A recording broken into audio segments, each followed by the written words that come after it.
नमस्कार, तुम्ही पाहताय लोकाशा टीव्ही। मी आप्पासाहेब मोहोरकर। मराठा आरक्षणाची लढाई आता अंतिम टप्प्यात आली असून उद्या मनोज जरांगे पाटील हे मुंबई येथील आझाद मैदानावर हजारो मराठा बांधवांसह आमरण उपोषण करणार आहेत। आणि याच पार्श्वभूमीवर मुंबई पोलिसांनी खबरदारी घेतली असून आतापासूनच आझाद मैदानावर मोठ्या प्रमाणात पोलीस बंदोबस्त वाढवण्यात आला आहे।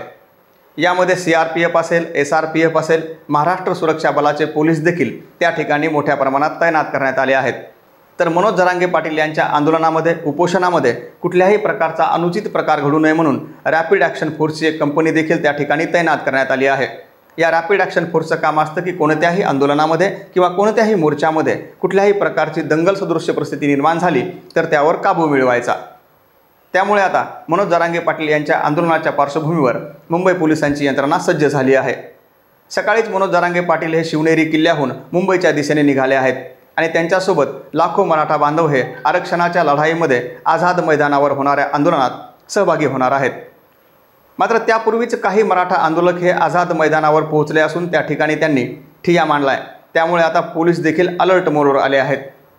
मनोज जरांगे पाटील यांना पोलिसांकडून फक्त एकच दिवस आंदोलन करण्याची परवानगी देण्यात आली आहे। म्हणजे उद्या 29 ऑगस्ट रोजी मनोज जरांगे पाटील हे सकाळी 9 वाजल्यापासून तर 6 वाजेपर्यंतच आंदोलन करू शकतात, अशी परवानगी त्यांना पोलिसांनी दिली आहे। त्यामुळे मनोज जरांगे पाटील हे मुंबईमध्ये पोहोचण्या अगोदरच सरकारचं शिष्टमंडळ त्यांची भेट घेणार का, किंवा सरकारचे कोणी प्रतिनिधी मनोज जरांगे पाटील यांची भेट घेऊन त्यांच्या मागण्या मान्य करणार का?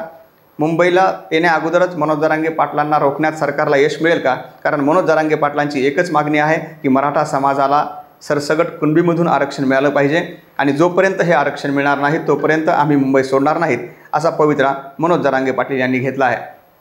तर दुसरीकडे सध्या गणेश उत्सवाचा काळ असल्यामुळे मुंबईमध्ये कुठल्याही प्रकारची वाहतूक कोंडी होऊ नये, नागरिकांना गर्दीचा त्रास होऊ नये म्हणून पोलिसांनी मोठी खबरदारी घेतल्याचं पाहायला मिळतंय।